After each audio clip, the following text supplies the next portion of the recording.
Action. තෙරුවන් සරණයි. දැවෙන සිත් දහමින් නිවාලන ඔබේ සිතට දහම් සිසිල. ඔබ මේ එකතු වී සිටින්නේ තුකා මල්ලි YouTube නාලිකාව තුලින් ගෙනෙන පොදින විශේෂ වැඩසටහන සමගයි.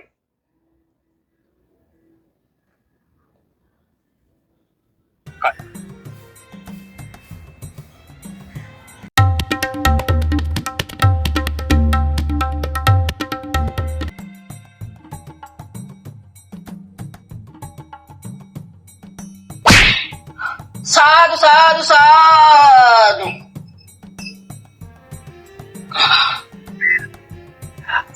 අපි ඇත්තටම ඈතින් එනකොට දැක්කේ උපවාසකම්ම භාවනා කරනවා කියලා.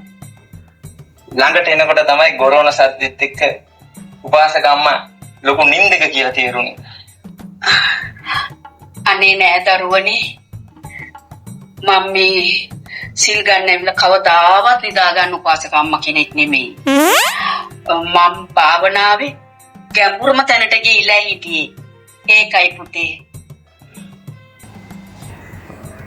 උපාසක මහතාව මේ සීලය තුලින් ලබාගත් යම්කිසි ආත්මීය සුවය තරුණියන්ට ලබා දෙන්නේ ඒ දැනුම අර කම්ම කියලා තියෙනවානේ සෑම දානයකට වැඩිය උතුම් ධර්ම දානය කියලා.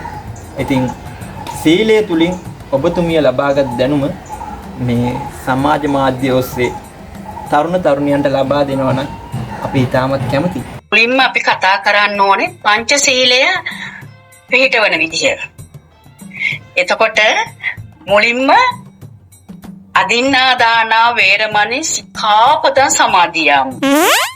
උගයි අදින්නා දානා නෙවෙයි පළවෙනි එක. පාණාති පාතා. කියනක ඉන්නකො දරුවනේ. මම මේ කියන්නේ ඇදුවේ අදින්නා දානා වේරමණී ශික්ෂාපදයට උඩින් තියෙන්නේ පාණාතිපාතා වේරමණී ශික්ෂාපදයේ කියන ගාථාව. ඒක ගැන මුලින්ම කියවෙන්න ඕනේ. පාණාතිපාතා වේරමණී ශික්ෂාපදං සමාදියාමි. සාදු සාදු සාදු කියලා කියන්නේ දරුවනේ අපි සතුන් මැරීමෙන් වළකින්න ඕන. අපි සතුන්ට ආදරය කරන්න ඕන. මේ පොය දවසේ මේ සතියෙම අපි නිර්මාංශව ඉන්න ඕන. මාස් මාළු කන්න නරකයි, අඩුම ගානේ කරෝල කෑල්ලක්වත් කන්න නරකයි. ඒ කියන්නේ මේ පොය සතියෙම උපාසක අම්මගේ නිවස නිර්මාංශයි. ඒ කියන්නේ මස් මාංශෙන් තොරයි නේද? අනේ ඔපුණුවත් දරුවනේ. හැබැයි ඉතින් කවුරු හරි ගෙදරට ගෙනල්ලා දුන්නොත් මස් කෑල්ලක් මාළු කෑල්ලක් නම් කන්නේ නැහැ. පොඩි ටිකක් විතරක් මම කනවා බත් එක්ක. මම පුතාලට ආදර්ශම කතාවක් කියන්නම්කෝ ප්‍රාණඝාතයෙන් වැළකෙන්න. ඔන්නේ දරුවනේ ඉස්සර කාලේ බර්ණස් නුවර තිස්ස කියලා රජ කෙනෙක් හිටියා. ඒ රජතුමා හරි ආසයි දඩයමේ යන්න. තුනු හිතල අරගෙන හිමාලයේ දඩයමේ ගියානේ. කැදනතෝ තුන්වෙනි සිල්පදයට ඇරියානේ. මේ යම් කිසි නිවැරදි කිරීමක් කළ යුතුයි. මං හිතන්නේ මේ අපේ අම්මගේ කතාව පිළිබඳව මේ අපිට ආදර්ශ කතාව පැහැදිලි. නමුත් ඒ සිද්ධීන් ඒ ස්ථාන නිවැරදි කළ යුතුයි. මම හිතන්නේ මෙතුමිය කියන්නේ දේවානම් පියතිස්ස රජතුමා ලංකාව රාජ්‍ය පාලනය කරන සමයේ මීන්තලේ ගිය මුවදඩේම ගැන තමයි. ඒ කියන්නේ මම හිතන විදිහට ඔබතුමිය අදහස් කරේ මහින්දාගමනය පිළිබඳව වෙන්න ඕනේ. දේශපාලනය ගැන මම කිව්වේ නෑනේ දරුවනේ. මහින්දාගමනය ගැන මම කිව්වේ නෑනේ. මම කියන්නේ අපි සතුන්ට ආදරය කරන්න ඕන, කරුණා වෙන්න ඕන. අපි තුන්වෙනිම සතුන්ගේ උස පුරවන්න ඕන. මම එහෙමයි. අපි කරුණාවන්ත වෙන්න ඕන සතුන්ට.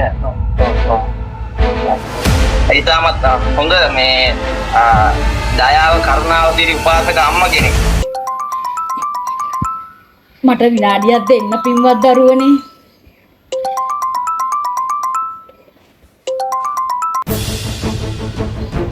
ඔව් දුවේ. අනේ ඔව් දුවේ අම්මා මේ සිල් ගන්නවා. භාවනාවේ යෙදෙනවා. කියන්න දුවේ ඇයි? මොනවා? මේ පුර පූසි ලබන යකෝ ලබන සතිය කන්න තියාගෙන ඉඳි කරෝල් මල්ල ඇදගෙන ගියාද? බලන් හිටියද? අහු. ගහපිය ඕකගේ කකුල් හතර කැඩෙන්න අර ලොකු කළු ගලක් කරන් ගහපිය මං ගහපිය. දැන් වාසකම්ම කිව්වා නේද මේ සතුන්ට අන්න බිල්ල දයාව කරුණාව දක්වන්න ඕනේ කියලා. අනේ මේ රුපියල් 600ක් ඒ කරෝල් මල්ල. මොන පයන් දරුවනේ යන්න.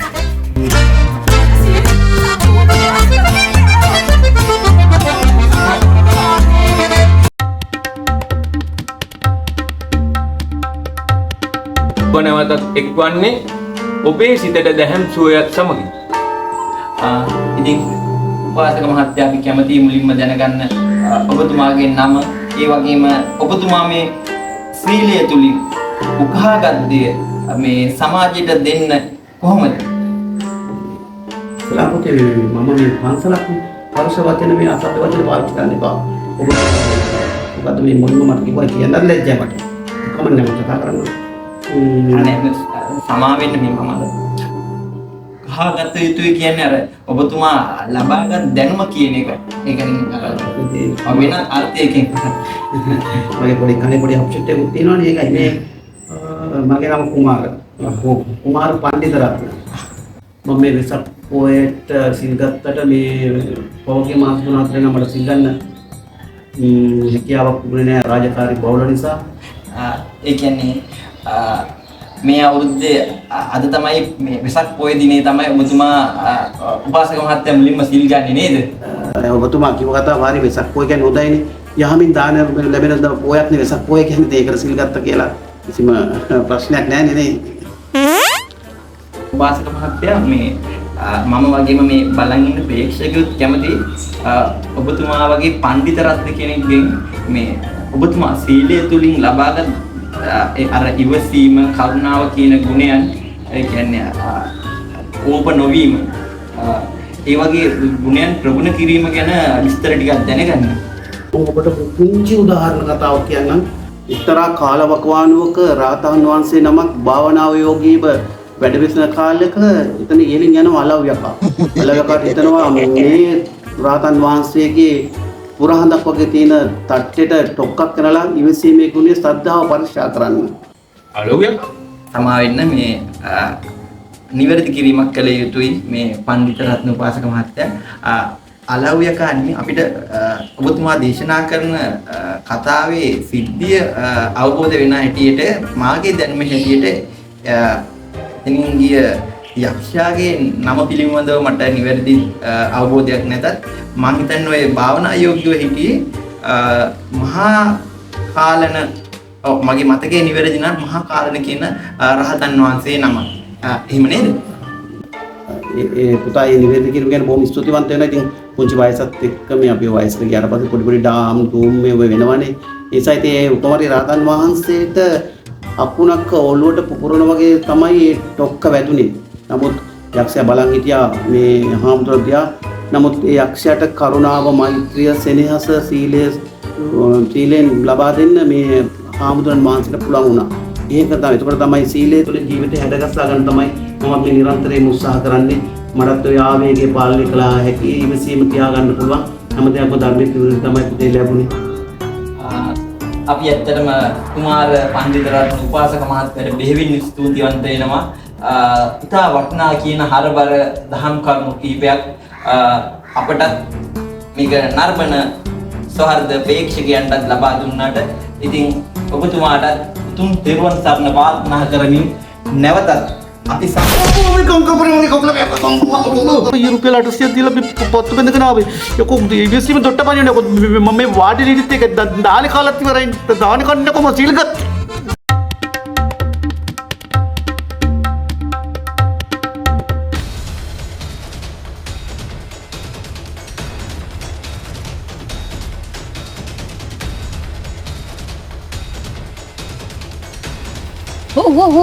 ඔහොමින් ඕගොල්ලෝ නේද මේ පන්සලේ වීඩියෝ එකක් කරන්න ආවා කියලා කිව්වේ? ලොකු හාමුදුරුවෝ අවසර දුන්නාද? ඔව් ලොකු හාමුදුරුවෝ අවසර දුන්නා. ලොකු හාමුදුරුවෝ අවසර දුන්නට වැඩක් නැහැ. මම අවසර දෙන්න ඕනේ නැත්තම් අවසර හම්බෙන්නේ නැහැ. මේ නැන්ද කවුද? මම දායක සභාවේ. අපිටත් මේවයි අයිතියක් තියෙනවනේ. එහෙම වැරදියක් කරේ නැහැ. අපි මේ සීලය ගැන මේ දැනුවත් කිරීමක් තමයි කරේ. මම දැක්කා. අර උපාසිකාවගෙන් ඒවා විස්තර ගත්තේ. මාඩු බඩු දෙකක් විස්තර ගන්න. ඕගොල්ලෝ වෙන වෙලාවක ආව නම් මං කියලා දෙනවා ඉතින් විස්තරේ. මට නම් ওই අනුංග දේවල් කොහෙත්ම වැඩක් නැහැ. මම බැලුවේ ඕගොල්ලෝ ආධාරයක් දෙනවද කියලා. ආධාරයක් දෙනවා නම් ඉතින් මමත් දුවගෙන ඉන්න එපායි. මම දායක සභාවේනේ. අනේ එච්චර දෙයක් කරන්න නම් ඉතින් අපිට වත් කමක් නැහැ ඉතින්. ඉතින් ඔබතුමීලත් තිබ්බනේ සීල් ගන්න. ගන්න නම් තාම කොච්චර කාලෙකින් ඉඳලා මියෝ. කාලයක් වකවානුවක් නැහනේ. කවුද දන්නේ උපාසක නැන්දා හෙට මැරෙයිද කියලා. ඔයාලට ආගෙන දෙනවා කට කැඩෙන එක. මේක මැරෙන්නේ නැහැ. මම සිල් අරගෙන තියෙනවා. මට ඔය සිල් ගන්න ඕනේ නැහැ මේ ධර්මය අවබෝධ කරගන්න. මම හොඳට ධර්මය අවබෝධ කරගෙන ඉන්නේ. මොකද්ද අවබෝධ කරගෙන තියෙන්නේ? ඇති වෙන දේ නැති වෙන සුළුයි. එහෙනම් ළමියෝ ඕගොල්ලෝ මුකුත් ආධාරයක් දෙන්නේ නැහනේ. මාත් ඉතින් එහෙනම් යනවා යන්න. මේ පන්සලේ සිල කොළඹ ටිකුත් උනා මම ඒකත් ගත්තා. මං යනවා එහෙනම් යන්න.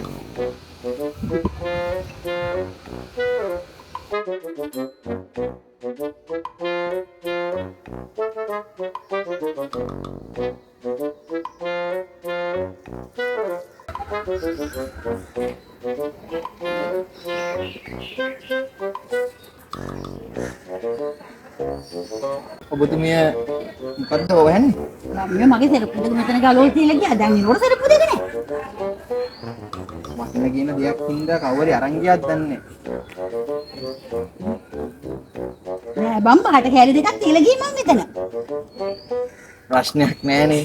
ඔබතුමිය සියල්ල ඉතින් අතෑරලානේ තියෙන්නේ.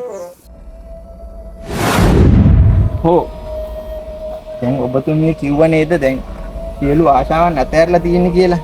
ඉතින් ඔබතුමියගේ බාර දෙක නැති වුණා නම් ඔය අනුන්ගේ දෙකක් ගත්තේ. ඔව් මම කිව්වා මගේ බාර දෙක අතරව අතෑරියයි කියලා. නමුත් මේකයි ඉතින් කරලා දැනගන්න ඕනේ මේ බාර දෙක ආසාවත් අතෑරගන්න. ඔබ කියන්නේ මට පිච්චි පිච්චි යන කියලා.